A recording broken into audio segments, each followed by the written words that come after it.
Buenos nachos, amigos, and welcome to another fine episode of Hallyujuku. I am PD Rave, your man with no plan that is going to look at the camera now that we have video and not down here somewhere. Because that's what you're supposed to do. Here with me, of course, is none other than Brandon Cooper, aka King Kaz. How you doing, Kaz? I am doing exceptionally well. And then sometimes you gotta ring the alarm. Mm-hmm. A.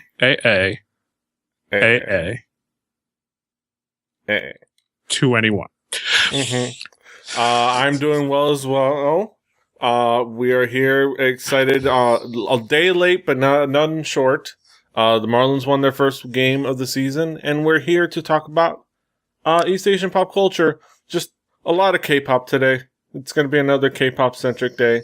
You're going to have to deal with that.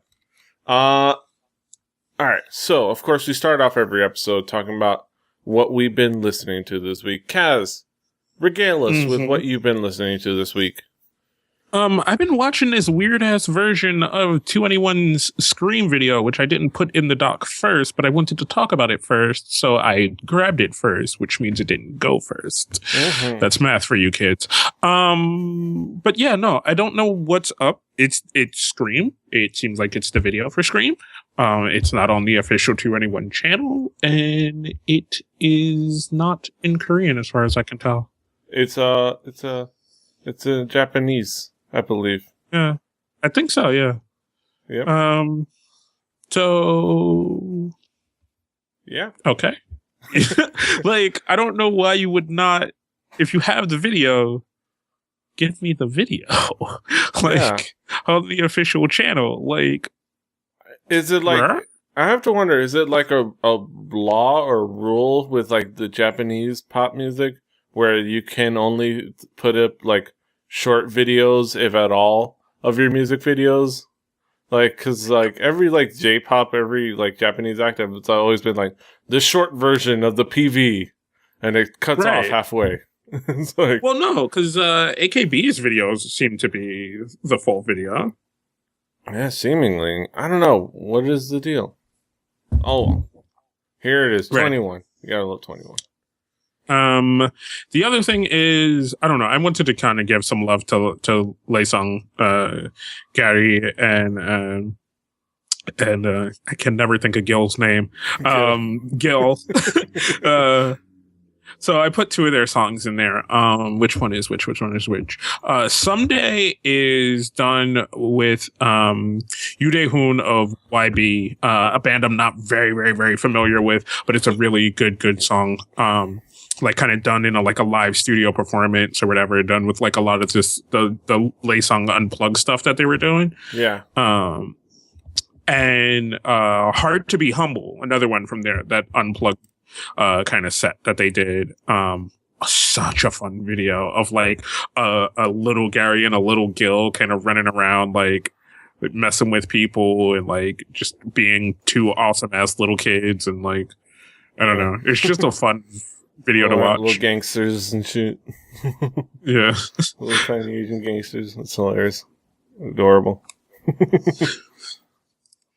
I gotta love Lee Sang. Lee Sang puts out some quality stuff. Like they've been doing it for a while, and so it's cool to kind of discover this like cool veteran duo of hip hop artists that out of nowhere, and it's kind of the cool thing of like reaching outside your prescribed zone of music and going out and finding new music. You get something like this, which is cool. And yep. Lisa. But that is your tunes. Some of the cool stuff that I've been listening as I give everyone a peek into the doc, is I was listening to just a couple of random songs. I listened to the K-pop iTunes radio every once in a while, and like some stuff will just like randomly pop up there. And something that caught my attention is the names are familiar, but a song that I don't think I've heard before, but I totally dug. It's Primary's Murumbyo, or question mark. Okay. Just question mark. Featuring Choiza and of Dynamic Duo. Right. It's just, classic Korean hip hop dynamic duo, dynamic duo. And Primary has been this guy who makes this like cool Korean hip hop style stuff. And also the song is featuring Zion T, I shouldn't forget. And he wears a box on his head, which is interesting. So it's cool. And I like the song. The song was so cool and chill, and like it's that family, that dynamic duo family, that style, and it's always cool to chill actual to. Like that real hip hop style that like we have been always talking about, and like just talking about like when we talk about like Korean hip hop, like the real Korean hip hop that is founded in like 90s American like kind of gangster rap and smooth R&B. This is the stuff we're talking about. Mm-hmm. Yeah, it's just so smooth and cool and classy. It's just it has a cool style to it. All right. So besides that, I was checking out a new video that was posted up onto Soundholic Entertainment's YouTube page. A cool indie group. They've been posting a bunch of other stuff. One of the acts that are on their group, Nabby Matt, and with their song "Come On."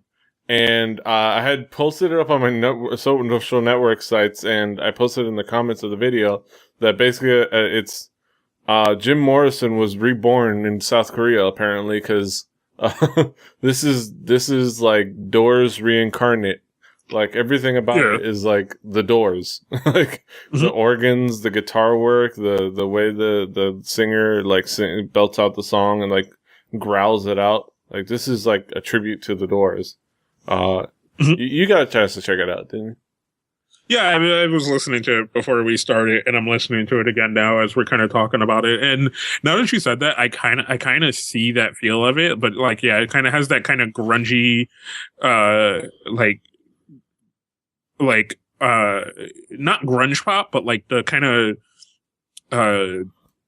grunge like what's the word I'm looking for? Just like that spiritual grunge, or it's just like it's psychedelic. Like there's something. Yeah, psychedelic. 60s rock, psych rock, that kind of stuff. Like the Doors, and the like. It's very, very, very evocative of those styles, and it's really cool, kind of seeing it done in a different way and being done again, and so kind of faithfully. It's just kind of weird, and he trips me out. I mean, look at him. He just kind of trips me out with his, like, he's praying to high. Oh, yeah, he's high as fuck. Yeah. Although I know people that live in Korea like to tell you that there's no weed in Korea. That man there's found weed it. Everywhere. If it's in Korea, he found it. He found some good shit. He on that good kush. I don't smoke weed. I don't know what I'm talking about. But moving on to another really cool song that came out before, like earlier this year, and was kind of a song that didn't blow up, but was a really cool song that was in that middle of the sexy movement in the beginning of the year, with likewise singers, Dalsha Bet's BBB Big Baby Baby. Specifically, somebody posted, I believe on the K-pop subreddit or somewhere on a forum, the Raya remix, and it's just like this really cool remix that they did of the song, which I already dug, and I kind of forgotten about it, which is a little bit sad. But this remix kind of takes it into a whole different sound, and it's kind of cool. Did you get a chance to listen to this before? I know the first one, and I'm kind of checking it out now, and I'm trying to remember when I heard it the first time, but like you said, it was at the beginning of the year, so it's just like, yeah. But this one sounds amazing, It's just like this crazy techno sound that's just like add some weight to it, and it was already a really cool song. It's just like I just think this remix was really cool, and I'm glad I found it. And whoever made it, good job. I'm gonna keep checking out more of your stuff. In fact, I'll subscribe right now. Y'all saw me subscribe. And yeah, and Dalshabet, I think Dalshabet's one of those groups that have been trying to make a name for themselves. They're constantly on the variety circuit, almost to the point where it seems like, they're on the level of groups there. It's obvious that they need to be on the variety circuit, in order to promote themselves. Yeah. They have just They gotta get in. base, They gotta get in as many minds and as many households as they possibly can. Yeah. Like, yeah. They have enough of a fan base to justify having them on the show, but they need to be on the show. So they're still working. They're still putting their name out there, but they're putting out some cool songs, and this one definitely, and hopefully good things for them will come in the near future. But that is it for what we've been listening to this week. We'll put a bow on that. We will transition ourselves over to the headlines. Pew. Welcome back to headlines. We've got a couple of nice headlines. Gonna get through them quickly. The first one, what could we be talking about this time? What could have happened today that was exciting to me? Oh yeah! Crayon Pop released their new single! Woo! I'm hyped, son! Crayon Pop released their video for Oi. Oi! And it is wild. I've been kind of acting a fool all week about this. Like, in all seriousness, I've been acting a fool about Crayon Pop in general and the hopes of this song. And the video is out now. I've gotten a chance to check it out, the song before, with some like people recording their showcases and their public concerts, but they finally released a video, and the video is just super fun. The song is super crazy, silly, and fun. It's like techno trot music. Like they've created this mix of techno music and like traditional trot music, and they have amazing outfits, and the dance is insane and fun, and I could not have asked for more. And I'm excited. Did you get a chance to check out the new music video? Yeah, I only did one pass through on it, and as still kind of the fly by night Crayon Pop fan, I was like, okay, like like very all right, more of the same from Crayon Pop, but like fun, adventurous, like silly, with a good song under it. Yeah. And a lot of just craziness in the video. They had an interesting idea for the video. I think it could have probably been fleshed out a little more as far as explaining the transitions of what was happening. But, it was a simple video. There's a party. Everything's super classy and buttoned up and highbrow and, people drinking wine. Everybody's bored as hell. And here's Crayon Pop to the rescue, getting everybody on board. And hype train rolling in. Slayon Pop has arrived. Coming for your faves. And then they just bust out the insane dance moves and a great dance routine. I think as the Crayon Pop fan, the main thing about Crayon Pop is that they're not the typical K-pop group, and they don't ever want to be. Chrome Entertainment doesn't ever want them to be, and they better not be. They create an atmosphere of really fun songs that are different, that stand out.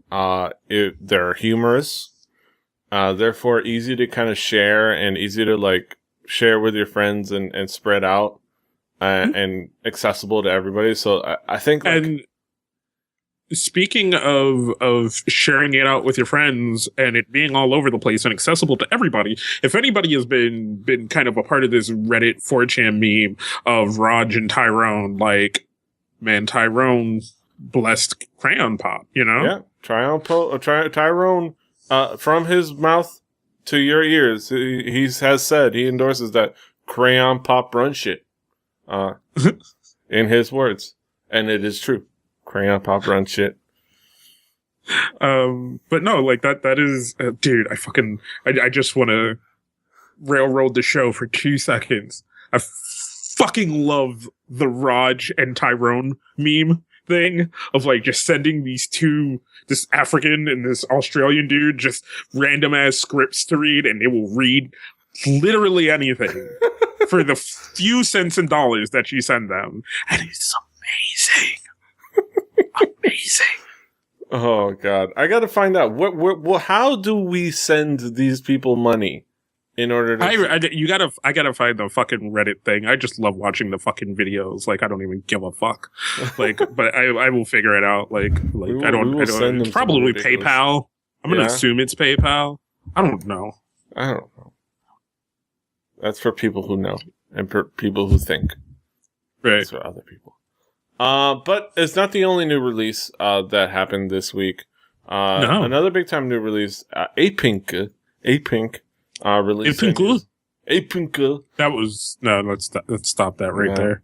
Apink, the adorable Apink, released their video for Mr. Chew. And I'll give you a wild guess of what kind of concept they went with. Did they come up with a sexy concept? A wild, bad girl concept? A song about, empowerment? Mm-hmm. No. I'm gonna go all of the above? No, they went with cute concept. Okay. Yeah, cutesy. You didn't give me that choice. No. Yeah, it's a trick question. This is rigged. This test was rigged. The Apink released an Apink song, and overall, I think it was a good song. It was a good Apink song, and if you like Apink, I think I started to listen to it this morning and thought I had already heard it. Yeah. It is a fun video. It's a pretty simple video. The girls all have a crush on the guy. They all buy him gifts, and then they all dance around, doing a whole lot of eggyo, and it's exactly what you expect from Apink. And to be honest, it's all they should ever have to do, because they have the fan base to just stay right there. I think it works. It's a really cool song overall. It's nothing mind-blowing, but it does the job. And it's cute. Like, the song is catchy, and it's cute. Mr. Chew. Except when you have the problem I had this morning. I thought I had already heard this song before. I was like, what? I was like, this isn't new. I've heard this before. I start checking dates on shit like it's fucking milk. Like, what, is this still good? Can I put this in my cereal? That's good. Expired yesterday. Yeah, it's good. It's good. It's good enough. It ain't chunky. Ugh, it ain't bad till it's chunky. Fuck those cows. Fuck those cows. But have you gotten a chance to kind of look through it now? I got halfway through it and I closed it when I started yelling about cows. So I don't know. Like, like you said, it's kind of more of the same from Apink. Other than that, the Pink Blossom album release was teased. Like, Apink is just not in my wheelhouse. Like, people know me by now. You know what I like. I like me some Amber. So I like FX. I like 2NE1 and fucking One Cat. So like. Yeah, anyone from me. Yeah, it's not in either one of our wheelhouse. Even Mr. So-on over here, it's not. It's a little too sugary sweet for me. But they are doing their thing, and that's all they ever have to do, because that's the bullshit fan. I'm talking about being an AKB48 fan. So like, yeah, fucking cute shit. Fucking. I'm gonna go to this AKB concert and hear them sing Disney songs. Kawaii as fuck. I'm gonna push my glasses off. I don't know. I don't know why I went there. I don't know. Let's not question it. Let's not worry about it. But yeah, keep doing your thing, Apink. Don't ever change.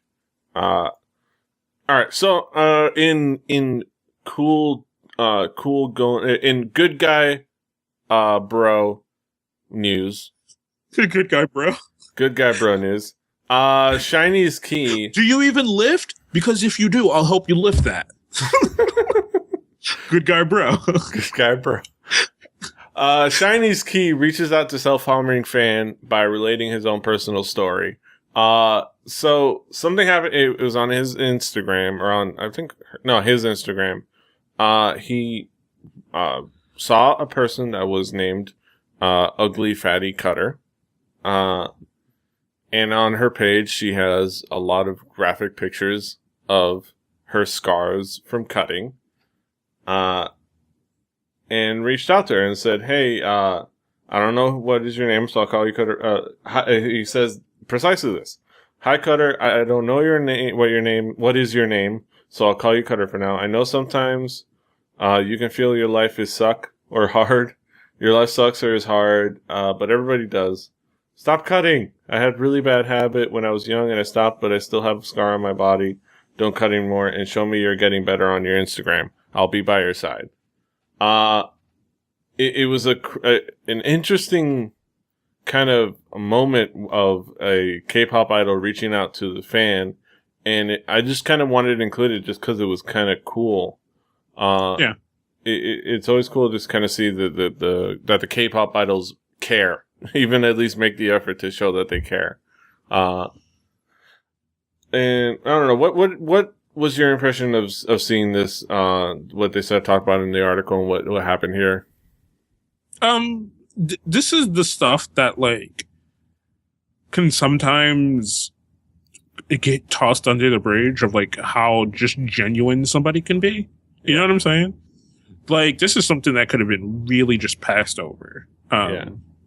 Like, cause this could just be like such a one-off thing. Like if he had like contacted this girl and bought her tickets to a concert and, you know, blah, blah, blah. But no, he was just like, yo, come on. Like, hey, I know shit gets hard. Like, but it's never that hard, you know? Like, yeah. And sometimes shit like that is just like, oh, whatever. Like, you know, he didn't really care. He didn't fucking give her a signed autograph, you know? Yeah. But no, it was just like, cool. Like, you know, like dude was cool about it, you know, and it made it really nice and just really short, simple, and sweet. Like, it didn't try to go over the top to like make it and it didn't seem like he was trying to get attention for it. It just seemed like he was seriously trying to be genuine to one of his fans who he's just like, wait, all right, hold on, there's a little bit something to worry about here, you know? Yeah. Like, and not even necessarily that it had to be that she was one of his fans, you know what I'm saying? Like, it was just like kind of a genuine moment of just like connecting with human somebody. nature. Yeah. Gross. They even had a moment later on where she made the fan made a video of herself throwing away her razors, and he liked that video, showing that he was actually kind of keeping track and making sure she was getting better.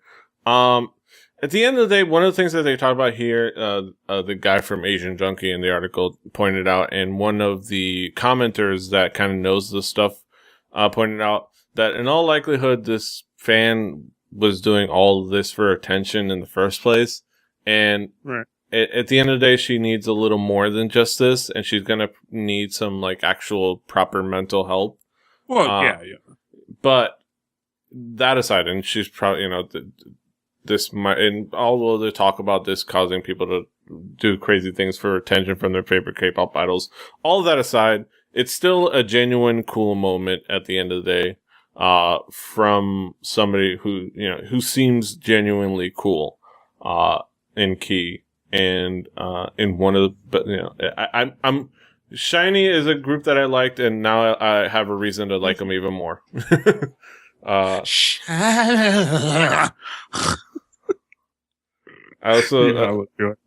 also, despite, also aside from that, another reason I like them is that they're the source of one of my a dumb joke that I created. You know, what do you call a turd when you polish it? A ring ding dong. Because dong means a poop, and ring ding dong. Yep. I told you it was a dumb joke. You didn't believe me. I think the over explanation is what killed it. Yes, it's a dumb joke. Yo, bro, I see you need help with your joke. Here's a punchline. Cool guy, bro. Cool guy, bro. All right, but moving on. Speaking of bros, Just a random little moment. K-pop got its finally got its Roxanne rivalry. It's Roxanne beef. With a group Bros or singer Bros doing a song called "That Kind of Guy," which apparently went viral. And has gotten a lot of complaints because, well, it's kind of a bitch ass song about this dude whining because girls don't like nice guys. Why do you date that mean guy? Why do you like a nice guy like me? Wah, wah, wah. And people complaining about that. It got a response track by a group called Veloce. That kind of girl, and it's just the songs are whatever, but it's just kind of crazy. It was kind of interesting that K-pop got this achievement. They had their Roxanne moment, you know. Right. Did you get a chance to check out this any of this shenanigans? Yeah, like I looked at it a little bit. I didn't watch the videos, but I've been reading like kind of all the articles back and forth, and it was just like it's so silly. Like you said, it's just so fun and silly. But like you can't help but be taken in by it a little bit, like because like you said, it's the thing where you're just like, oh, this is like Roxanne. reply. Yeah. Reply. I don't know. Maybe it'll keep going. Like we'll get like 5 back and forth replies with like different like underground. And I love that it's like a message board in both things. It's like a little like kind of text thing in both like things, and it's just weird. Like I wish somebody would throw some English up here for what's being replied back and forth. Yeah, cool. But at the end of the day, hey, bro, quit being a bitch. Cool guy, bro. Hey, I bought that girl a drink. You go in and you knock him down. Cool guy, bro. Exactly. But moving on, we finally got some more developments on the SM tax evasion scandals. Next, where was that money? It was in Shindong's pockets, wasn't it? I'm telling you, I know where it was. Some of it was in Shindong's pockets. Detective. And some of it might have been in random Hong Kong companies buying homes in LA for Isuman. Apparently. Because, allegedly, Isuman purchased a $4.8 million mansion on Malibu Beach back in April. Every time he visited the States, he would go to this mansion. However, as his personal investment limit was deemed to be about $3 million, it appears he was not able to buy it. He's not supposed to be able to buy that expensive a house, so a company in Hong Kong covered half of the remaining amount, and his company was revealed to be affiliated with SM through Polex Development Limited. So basically a paper company bought it with him so that he would get over and around his investment limit. Right. And it's another layer in the shenanigans of Isuman, and it's kind of hilarious, especially considering the fact that all of this, like, you know, reporting of all these wrongdoings that could be happening and all these shenanigans mean jack shit because government ain't gonna do a damn thing about it. Because the Korean government is not gonna do a damn thing. They're gonna like slap him on the wrist. Yeah, pretty much. Because they're gonna be like, you got some of that money to give to us? And you're gonna be like, yeah, okay, cool. Yeah. Especially with this deal, SME agrees to deal with Korail to promote Hallyu. They work out a business deal with Korail, the Korean rail company, which is run by the government. Another sign that it means nothing. We could talk about all the shenanigans that Isuman has getting up to, but it means nothing. Especially going from, if you all remember, when Roberto Villegas was on a couple weeks ago, talk about Japan Night, talk about K-pop Night, he reported, our on-field reporter reported that K-pop Night Out at South by Southwest was had a nice Korean government presence there, because Korean government uses K-pop to promote themselves as like a soft power. Like, this is part of their strategy. This is part of their diplomatic strategy, so they're not going to do anything to SM or Isuman. But it's still funny to see all the crap that he can get away with. Right. But yeah. I mean, and it's kind of like the kind of fucked up part about it, you know? Yeah. Like if you're privileged in some of these other places, and here in America too, to a certain extent, if you're privileged, like, law really doesn't mean shit to you. Laws are for poor people. Yeah. Yeah. Like, if you poor, don't break the motherfucking law. Like, but if I you don't rich, know what the fuck you doing breaking the fucking law. But if you rich, do some drug trafficking, drop a few bodies. Who gives a fuck? Yeah. Like, who's gonna stop you? Just have yourself a good quality lawyer. He'll tell you exactly how to get away with disposing of that body. Right. You know, you'll be able to hire yourself a good science team to be able to cover that up. Or if you're like the bad guy in You Who Came From the Stars, you'll be able to hire an entire cleaning team to preemptively wipe down an entire summer home so it makes it look like the other guy lived there. Like, I didn't live here. Who's that guy? Oh no, well, I know that Domin Jun guy. He stayed around here every once in a while. But yeah, it's crazy. We are going to get into some of that, justice and corruption thing shortly. But that will be when we get into our Hallyujuku talks. So we're going to head into our Hallyujuku talks, and we're going to talk some movies. So catch y'all on the flip side.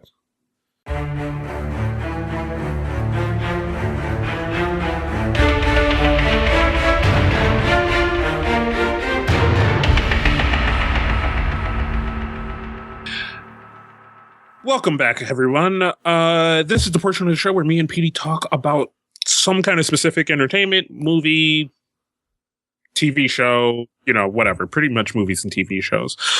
So this week, what we decided to do were me and Petey both picked two movies. And we did not do this on purpose, but it just so happens we picked some fucked up ass movies. Mm-hmm. Petey's movie being Silenced, starring Gong Yu. You've seen Gong Yu in like a lot of shit. Like, there's just amalgamation of things I could fucking look up and name. Mainly, specifically for Shop of Coffee Prince. And what else? What else is like kind of the big thing that he was in? That I'm trying to think of. He was in a recent action movie that I cannot remember the name of that we have not seen yet. He was in a recent action movie. I could look it up quickly, but yeah, he's been in a bunch of dramas, movies, different styles of movies. He's a fantastic actor, and kind of shows it in this movie too. Definitely. Mm-hmm. All right, so yeah, and it's Silenced. Silenced is an interesting, cool movie. It's a very intense movie.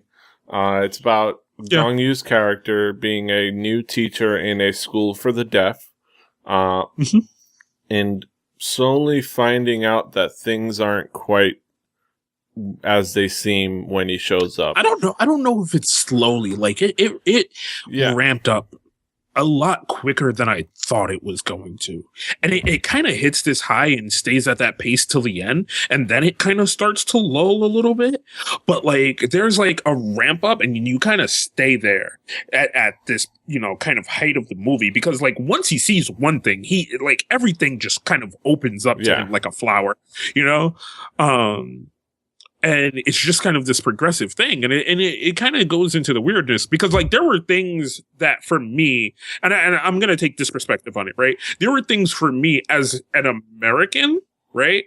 That he was seeing happen, but people were passing off as like, no, this is normal. Right? Yeah. And he was like, okay, it's somewhat normal, but there seems to be a slight extreme to it. You know what I'm saying? And like, even in the sense of, that's supposed to be normal, it was fucked up, whereas like, cause shit like that doesn't fly in America. Like the scene where the teacher is in the teacher's office beating the living fuck out of a child. Like, he's literally fighting this kid like he stole money from him. Like, like, and he kind of walks in and he's just like, what's up? And he's like, oh, he snuck out. So, I'm disciplining him.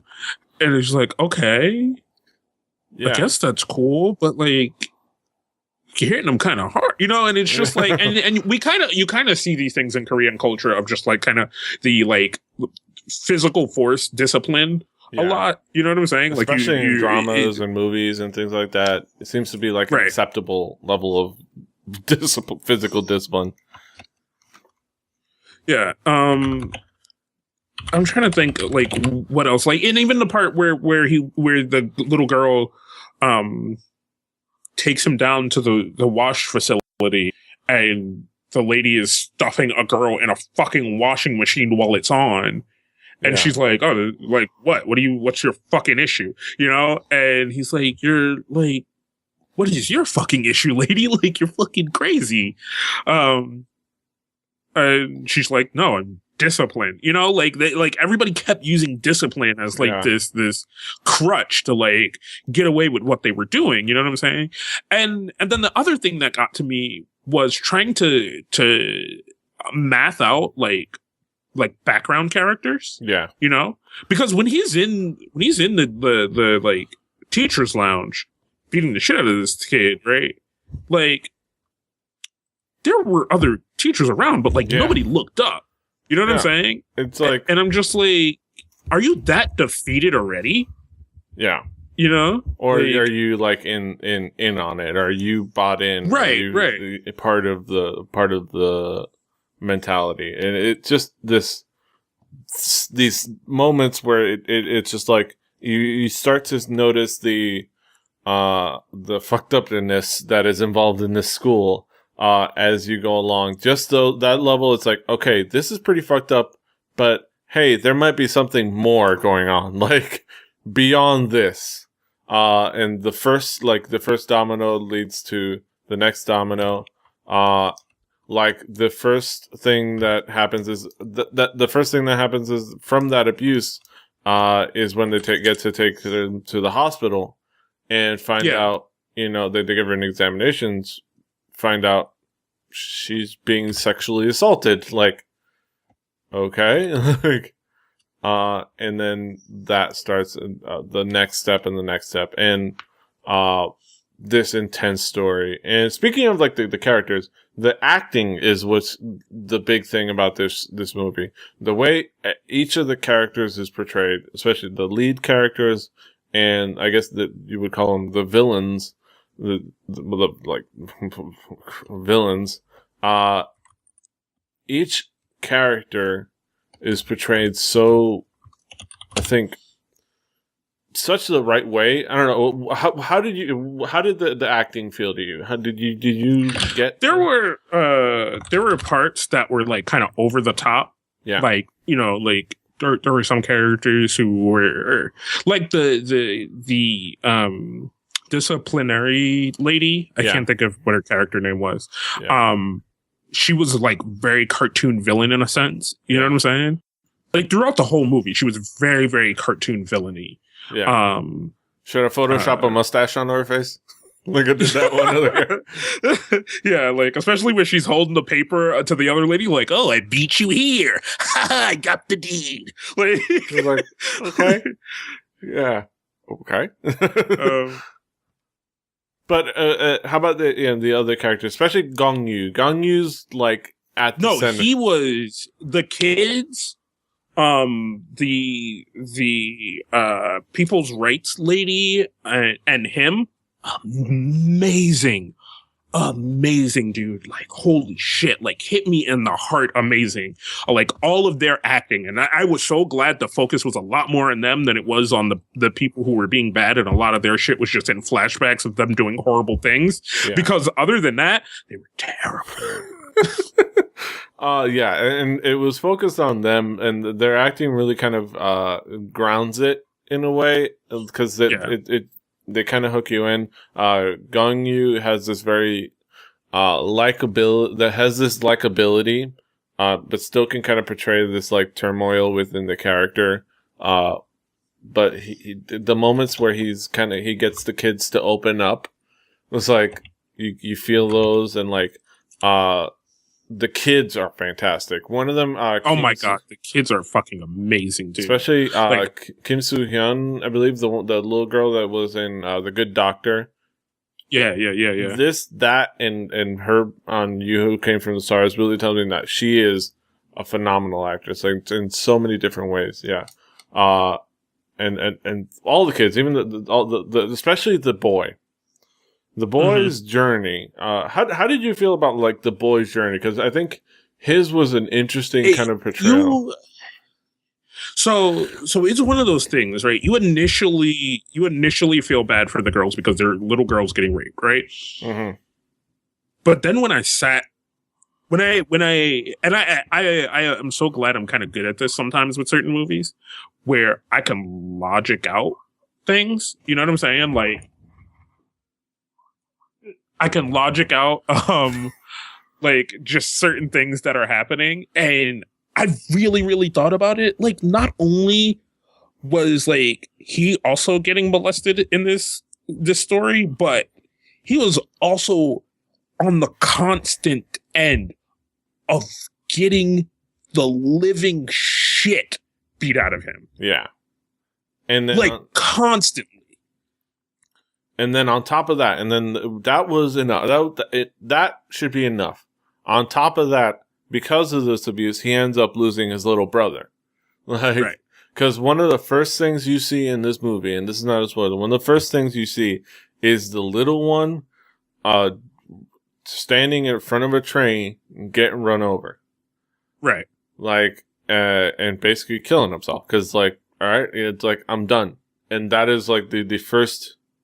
the first domino, I think that first pre-domino to fall, you know, and that was the like, I think that was like that extra, insult to injury for that, where it's like, on top of all this emotional turmoil you go through, you lose like the only person you had, like the only person you had in this world was your little brother. You could look out for him. You could try to protect him. You could, you know, take shots for him. You know, he would gladly take some of the abuse for him if he could, because you know that's what he is my donseng. Like, he's my little brother. That he's my responsibility.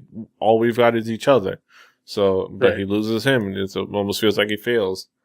And then the big parts of the journey is not just the abuse, but because the discovery of the abuse happens, like you said, quickly, and then intensifies in the movie, and then from then on there you get into the justice, like you get the law, and now you get the order, and then you get the courtroom scenes. Right. How was that for you? Did you feel like the tension in the courtroom? Even say without the flashbacks, the tension of what was happening there and kind of the machinations. How was that for you? The flashbacks is what sells it. The courtroom shit, like, had moments where it was really shittily overacted. You know what I'm saying? Like especially if you've seen a good episode of Law and Order and they pay a lot of attention to kind of courtroom proceedings and how things roll out. And like the beginning of the courtroom stuff where it's like, okay, I object to this. Oh, and then, this, that, and the other. And it's kind of this railed back and forth or whatever, like in a courtroom, or you see a really calm courtroom, or you see something where it's like all over the headlines, blah, blah, blah, blah, blah. Like this kind of story would have been. It would have been all over the headlines. So you kind of have this feeling of like, okay, like shit's going on, and everybody wants to know, what's what. And, you have these people who are upstanding people in the community. So there's people who are behind them. And then the kind of joke is thing of like the people who were behind the desk kids were desk people. Yeah. And I know it wasn't meant to be a joke, but it was kind of at times presented that way, Yeah, it was odd. Like, I think I understood that it was like, okay, the fact that I think it was those moments were maybe to portray how the cards were stacked against them in each step of the way. Like every step of the way in the legal part of everything, the cards were stacked against them. Like the first thing you see is like, hey, there's nobody to sign for these groups of deaf people. Like this is deals with deaf kids. They're gonna have some people with them that are deaf. Like you have no accommodation for no accessibility options for them and these people that are here to for this important case. And I think that partly is to kind of use it as a device to display the kind of cards are stacked against them, kind of the obstacle that they're facing, the uphill climb and whatnot. I don't know. I don't know if it came across that way, but I think that's what it was supposed to be. Right. But yeah, and of course, like the justice system parts, it all culminates in kind of the it all seems like it's going all right. They got their evidence in place. They have that they have that eureka evidence at the end, and it almost feels like that was supposed to, because they didn't stack. They did the smart thing where they didn't give them all the evidence and make it seem like they were a sure thing. They made it so like they had an obstacle ahead of them, obstacle, clear that obstacle, and then all right, here's this last thing. And usually when you see, okay, this is this last eureka piece of evidence, this is where things turn around for them, and then they win. Mm-hmm. Except they don't. Right. They because everybody gets bought out. You know what I'm saying? Like, that's what it showed. It showed money is power. You know what I'm saying? Like, and if you got the money, you got the power. And everybody who's supposed to be on the side of justice in that movie, except for the people who were literally on the side of justice and have the backs of these kids, gets bought out. Yeah. Even like their lawyer, like gets bought out with a lofty position, and then you get to deal with the emotional aftermath of that, and that was what was huge important thing was the emotional aftermath and how each kid dealt with it, especially like the one kid who's the boy, because during the whole proceeding. The whole procedures, a part of the system was a part of the thing that the obstacle that they were going up against was the fact that, if they could reach a settlement, they wouldn't face time. So they reach a settlement with the one kid, I think parents, and then they find the one kid's grandmother and pay her off, I think grandmother or grandfather. Grandmother. It was his grandmother, and her only son was like ill and sick. Yeah. And they used that, and they bought. Because that's the part I'm talking about, where the lady comes walking out, and she's like, "Oh, I beat you to it. I got the deed to the house." Like, you fucking cartoon ass villain, get out of here! Yeah. Like, you're ruining my movie. Yeah, and but that moment comes after that. The moment that comes after that is the kid's amazing acting performance, signing with Gongyu, like. Gongyu's character telling her, well, trying to be in, like, because a guy that works with kids, he didn't like say like, all right, man, she messed up and like this, like that. So he said like, no, your grandma forgave them. She kind of turned the other leaf.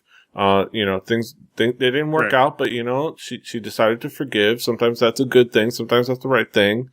And he's like, what? Forgive? Right. Who forgave? I didn't forgive. My little brother didn't forgive. What forgiveness?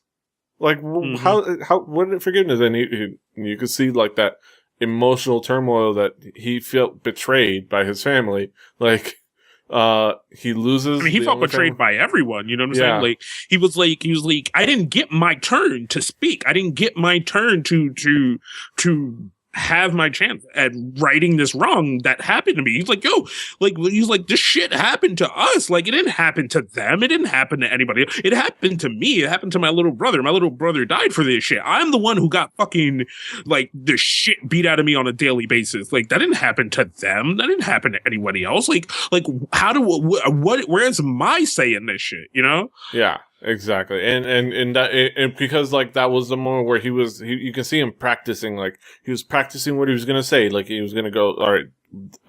He walked up to him and was like, all right, I'm not sure about these questions. All right, he's very intense. He really wanted to make sure he got everything right, and then he has that all like taken out from under him. Mm-hmm. And I think in the aftermath, you see how different characters deal with the situation. And the scene where the boy goes after, like, the guy, like, he just says, well, you know what? I'm gonna have to cut a nigga. I'm gonna have to cut somebody, you know? Stab, stab. And he walks up to him, stabs him, and takes him out. And they go out, like, and you see Gong Yu's character come up to the scenes, like, and lose it, and the fact that, like, he wanted him to, like, turn the other cheek, but like this is not the way, but then he has to watch him get run over by the train, right? And I mean, like that kid's plan was to just like, he knew he was going. He's like, you're going with me. That's like, yeah. He's like, that is our option, bro. Like, you are coming with me, Yeah. like, because like he's like, we're both going. And he fought for it, dude. He's like, I am taking you with me. There's no way out of this for you. Yeah. Like, yeah. He's like, I'm gonna get mine. Yeah. And of course that was one way to react to it, and there was further aftermath. Well, you even see how the girl's reaction, right? Like the one girl, she has the one we were talking about, seeing Good Doctor, all these other things, like, you know, really good. Her character's reaction to it is kind of the reaction we get in everything. You know, this is the reaction you see from the girl who gets raped in like Law and Order, and then like wants to, you know, see what happened to her brought to justice, and shit like that. And then you have the other girl who's been going through it for so long. You know what I'm saying? Like, yeah, like that it in a sense is normal in her head, and there's a trigger to it, and her trigger becomes food, you know? So like everything for her is just like, you know what, eat the pain away, you know? Yeah. Like, because anytime you see her, like, where she should, like, be freaked out, she has, like, candy or food or something like that. But when she doesn't have that crutch, she's fucking terrified. Yeah. You know? Yeah. And then the movie is also defined by really cool moments, acting-wise. And a couple of really cool moments. Back to the courtroom scene, I think one of the best moments was, Kim Soo-hyun's, the kid, her, you know, her hearing the music. That, yes, like, because what part of the testimony she says that she heard music, and then she followed the music, and it's like, well, but you're deaf. It's like, well, I heard the music. I don't know how else to say it to you, but I heard music and I went towards it.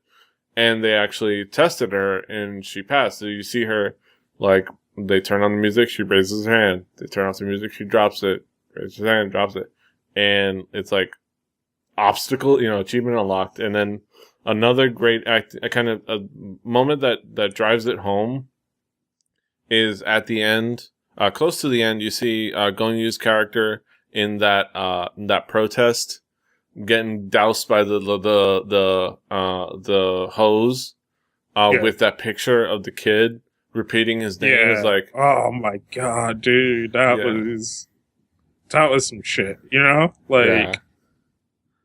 Yeah, it's like that. Like emotion. everyone else is like fighting, like you know, like all this turmoil and chaos, trying and this to do riot. shit, you know. And he just like is like yo, like this is what it's about. Like think like it's these kids who have had nobody to speak for them, you know. Yeah.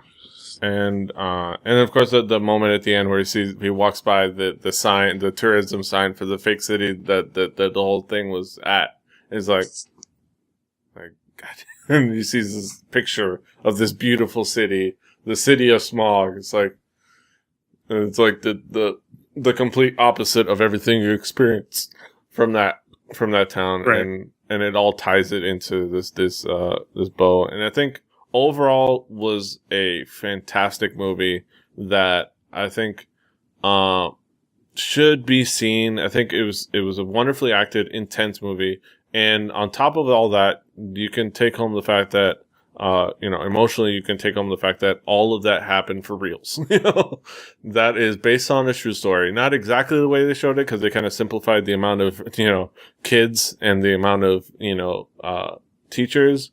But they told a story based on true facts. And actually caused change, because one of the people that attended the movie was the president at the time, and it caused some investigations to be brought out again, and some people brought to justice, because like I said at the end of the movie, some of the people that got those light sentences got reinstated into that very school that they into the very real school that this is based on, to teach kids again. Mm-hmm. And that caused, and when this movie came out, that brought that to light and caused some things to happen. So, really cool, intense movie that made some change. So, that was Silenced. We had another movie that you brought to us, another intense, effed up movie about kids. My movie is The Man from Nowhere, starring Bin Woo, Se-Ru Kim, and some few other names that, there are a few other names in there of people who are kind of notable, kind of not. Some faces. But it's a really good movie, where this kind of man who just kind of exists, the man from nowhere, gets mixed up in this turmoil of this mother who's a drug addict, and this, her daughter, getting kidnapped, and, deciding to save the girl because, he has kind of this connection with the girl. And, you kind of come to find out as the movie goes along that he's this ex-military dude and all this other stuff. But the setup for the movie, and generally the setups for these kind of movies is just mysterious guy and cute little girl have relationship that is kind of sort of weird, but not really. And then you go through movie, something happens to little girl, parents are killed, he goes to save her, blah, blah, blah, blah, blah. But the setup to this is a lot more beautiful, where she already wants to try to rely on this dude. Yeah. But he's kind of, constantly, he helps her here and there, but he constantly is kind of pushing her away until the point where the simple thing that happens, and she's she gives him that speech in the alley of just you know what? Thank you, because now I know my life is fucked up. You know what I'm saying? And now I know I'm a worthless little piece of shit. Because the one person I thought would help me when shit hit the fan didn't. Yeah. Yeah. And then when shit really does hit the fan, he's all right, yeah, I gotta redeem myself on that one. Yeah. And the movie is it's an action movie. Yes. There's no bones about that. It's a very intense action movie, very well shot action movie. Definitely. One of the best aspects of it is how everything is laid out and shot, and each scene is built and constructed visually is so really cool and interesting, and so many moments that where things are lit in a certain way or angled in a certain way. Is so cool. What are your your favorite moments visually for the movie?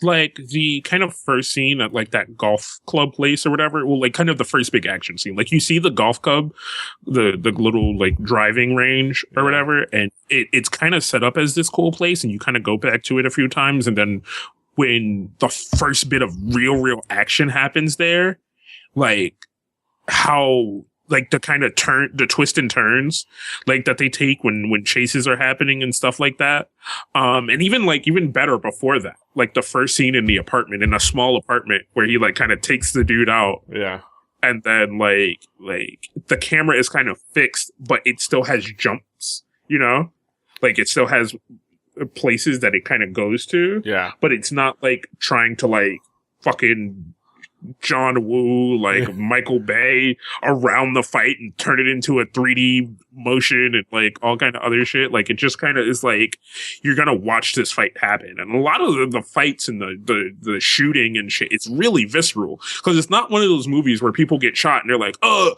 keep going. Like people get shot and they're like, oh fuck, like no.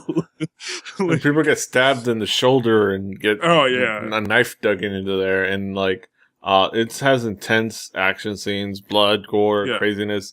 It also has those tracking shots where I think one of the best shots is he's trying to escape from the cops, and you see you're following him. And there's a window behind him. And he makes the decision to jump out that window. And the camera, in one take, smoothly follows him out that window. Like, I want to see that shot being made. Like, the cameraman jumping out there, or whatever they had to do as far as that. Because that camera smoothly follows him out onto the floor and into, I think, the car, I believe. And just in one smooth take. And it was an amazing shot. And that's, I think, the bread and butter of these action movies is the cinematography and how you can follow the action and pace the action and shoot the action. And I think, and the acting is good. I think, I don't know. I didn't really get a big impression on the acting. Wonbin, I think, Wonbin, is good. I think he plays a very aloof character, which is kind of a somewhat easy character to play, and relatively speaking, it's kind of the go-to action hero. He's mostly written deep. I think he plays him very aloof and very intense and very broody, you know. And he does a good job at it. It's just there's not much there. I don't know. At least to me. I don't know about how you. No, they're like he's meant to be the quiet, brooding dude, and then you've like everything comes to everything comes to a head in the middle and the end, and you find out more about him. And there's more scenes of him acting with his family and things like that, and like all these little things that you find out about him that are supposed to mean something. But like you said, you kind of go through this movie and you kind of want certain things from him at times, like especially like the scene where the girl is like being accused of stealing the book bag. She's getting yelled at and, you know, kind of hit and all this stuff, and he just kind of walks away. And then they're having that discussion in the alley that I talked about that is really powerful from her. It's really powerful from acting from the little girl at that point, but you still get nothing from him, you know? And you're like something, like give me, just give it to me. Like make a face. Like, go, it's very, very Ryan Atwood-esque acting from him. Just very. I'm pensive. But it's one of those things where you don't usually get that a lot from action movies, so you aren't surprised that it's not there. You wish you always would love to see it happen. You always would love to see it. You may not be the thing you're supposed to get, but it'd be nice if that was there, like a little bit more, you know, strong acting. But I mean, that's beside the point. You got, you know, fun villainous characters. I mean, the villains are really fun and silly, like especially though, like the one kind of hip dude that's always like trying to take care of his clothes and like hates when shit happens, and he's just like this is designer. This is designer. This is expensive. This is like, I don't remember what brand it was, but it's like, Dolce & Gabbana. You got blood on this. It's like, meanwhile, this person's like, has an axe in their head. And what he's thinking about is the fact that he got blood on his Dolce & Gabbana shirt. Like, this is a ridiculous character. And they're all the characters are fun. And like I did have an interesting moment. I think one of the groups is supposed to be Chinese. I don't know, because like I know that when I was listening to their Korean, I was like, it has a weird accent to it. Like, like I've been watching so much Korean dramas and like variety shows that I noticed when it's like that has an odd accent something to it. Slightly odd. Yeah. I mean, I think it's Korean, but I don't know. And then I think, and then when the fact that they had the Chinese major had to talk to Won Bin's character because they didn't get the memo about the switch up, of the Right. delivery guy, uh, it was an interesting thing, but like, that was an interesting moment for me, knowing that like I've been this deep into Korean media that I'm starting to understand, even without speaking the languages. I'm starting to understand the accents, like that's Korean. That's not Korean. But besides that, yeah, the acting was okay. The action, the cinematography was insane. And I think it all, the storyline kind of goes through where you expect it, where it's a revenge movie. So you have some in some good kills. And that's, that's what you expect in this kind of movie, some good quality kills. And I think this is one of them, I believe you teased about. I don't remember if you mentioned it when you first talked about it, was the scene where he, ties the dude up in the room, turns on the gas, and has that lantern hanging there and tied to that bag of like, whatever drugs it was. Sand. Whatever. Yeah. And just like, it just gives him a nice speech and then slices it open and then watches it fall down. It's right. It's like, and it's so like it shows like, oh, this dude is serious. Like, yeah, he means business. And you see him like, let's talk about this. Like pleading for help. It's like, and you see the fear in his eyes, and you see that explosion. It's insane. It's kind of satisfying in a way as well, and it's kind of cool. And of course the final, I think that the ultimate boss fight, which was against I forget the characters. I think he was basically just like he was basically just guy. like a hired gun. Yeah. It's like, and then his job at that point was just set out to kill that dude, and he didn't care about anything else. He just wanted to fight that dude. Yeah. He's like, oh man, this dude is kind of a badass. Like, I want to fight him. like, when do we set that part up? When do I get to fight him? Yeah. But I have to say, the first moment I heard somebody start speaking English that looked like a foreigner, I got scared. I was like, wait, what? Oh man, some bad English speaking acting. Oh no. Yeah, but it wasn't bad, though. It was good. It got better. I think it was awkward at first in the one scene, and I think it scared me, but he was fine the rest of the time. Yeah, I think it's that first scene in the apartment, and he's just like, your guy is down. like that very like kind of way of talking. Like, he is down. I do not know what happened yet. Here, he wants to talk to you. Yeah. Like, but I think it's I wonder if that is a thing that happens where they hear these actors speak naturally, and it's like, I don't understand your English. Speak more stilted and enunciate everything. I want to hear every syllable. It's like, okay. I want to hear every letter. Oh God! But luckily, it turns out better, and he was kind of a cool, intense, crazy character that kind of was loved him some bloodshed. Yeah, he definitely, and he had his special knife. He had his special signature knife that he loved to like twirl around, and it was kind of a cool moment. And that last boss fight was like it was satisfying. I think it was satisfying in the way it needed to be. It was intense. It was back and forth. It didn't get brushed over. It had a moment. It was a moment that mattered, and it was booked right. It was booked as the main event. If you want to book this as a wrestling event, that was the main event. And then everything after that is just cleanup.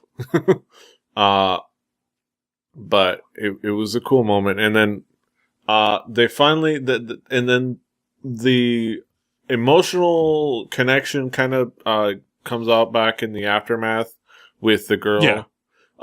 We talked about the possibility of, he didn't want to spoil it, but the possibility of the girl not surviving or surviving.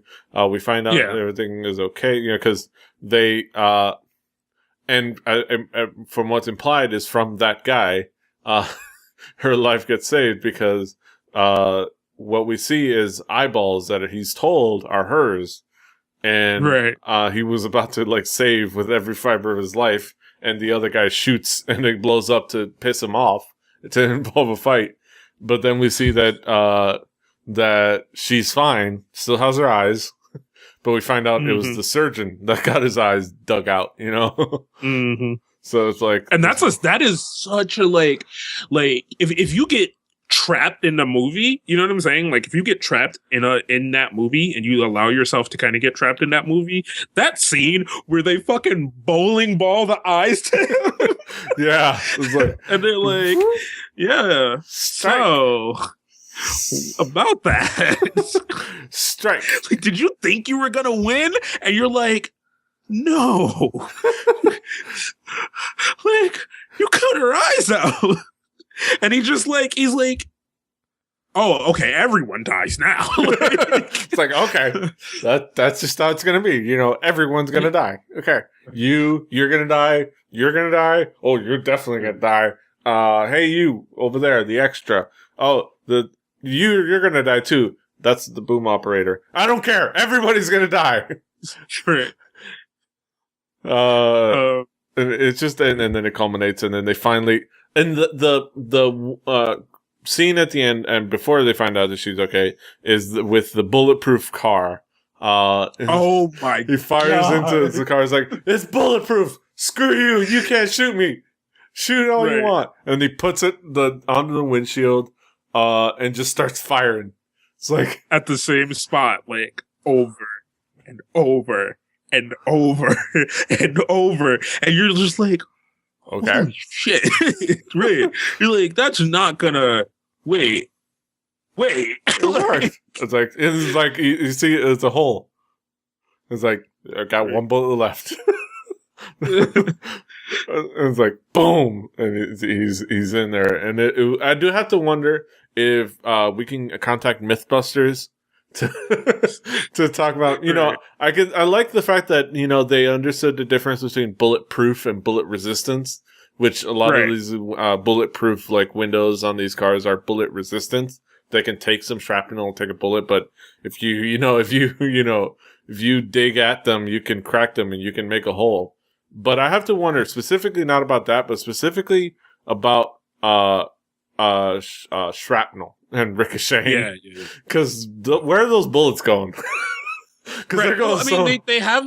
If you notice, he starts to like get hit by pieces because he jolts a couple times. Like, oh fuck, I hit myself. Like, but he just keeps going. You know? Oh, okay. Because I just was looking at that big gash that's on his cheek at the end is from shrapnel. Okay. Because that's sort of the main thing I was wondering about. I was like, where are those bullets going? It's like, okay. Because I was mainly looking at the hole. You gotta go back and watch that scene again. Like, you'll see like shit start to tatter his clothes and his face and shit like that. And you'll see him like shake shit off. Yeah. Like, because he's just in this moment of like, I'm going to kill you. Like, yeah, I'm going to kill you. I kill you. You die. Right. And he's like, I've made that decision. Like, and then we find the girl, and then it's cute moment time after that, and it's like, they go back to the shop where she shoplifted, and they get new school supplies for her, and like they say goodbye, and you get the final emotional moment where they tie it back into the flashbacks where he finally shows some emotion finally, and he asks her to hug her one time. You know, just one time. Let me hug you. And it's like, yes, hug her. But that's also that kind of thing, because usually at the end of these movies, the guy who's like going to save the person usually gets some kind of redemption and doesn't have anything happen to him, or he dies. Yeah. Right? This movie takes that nice middle path where he didn't die, but they're like, dude, you murdered a bunch of people. You are going to jail. You're going to jail. Like, I'm glad you killed bad people and you saved this little girl, but the wake of bodies and explosions behind you need to be paid for. Yeah. Yeah. And it was like, you know, it's like, all right, I understand he accepts it. I'm going to go away for a long time. Let me just have this one thing. Just one favor. Right. And then, you know, they get the end of the movie. And I think overall, it's just a really solid, fantastic action movie. If we can nitpick about talk about, we wanted more from the acting. The villains are silly, but you know what? It's an action movie. It's okay to have them be silly. They're fun. The villains in this were a lot less cartoony than the lady in Silence. Okay, I'm sorry. Yeah, yeah. She was a goddamn cartoon villain if I've ever seen one. Yeah.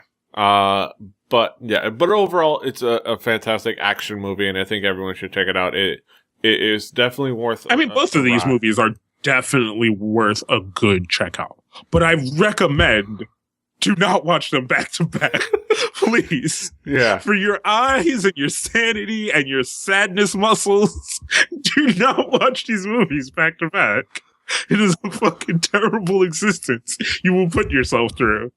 Like, there's not an amount of Disney movies in the world that will equal the sadness of watching these two movies back to back. Yeah. Like, watch the action movie, then watch a couple of Disney movies, watch Frozen, and then go ahead and go watch The Man from Nowhere. Watch Frozen, watch Hyorin's version of Let It Go, maybe watch that a little bit, watch Emperor's New Groove.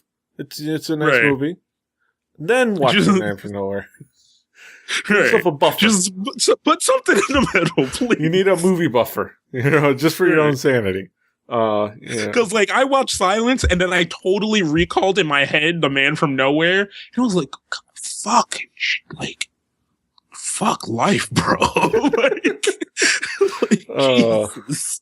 But yeah, the movies for y'all to watch, we highly recommend checking out. But that is all for Hallyujuku Talks and for Hallyujuku in general. I think next time we're probably going to be able to do some food stuff. I know I'm going to talk about the fact that I made kimbap today. I went to my Publix supermarket and bought some supplies and made some kimbap, and I'm going to talk about that next week. Tease! So look forward to that. But that's it. Kaz, you got anything you want to tell the fine folks about?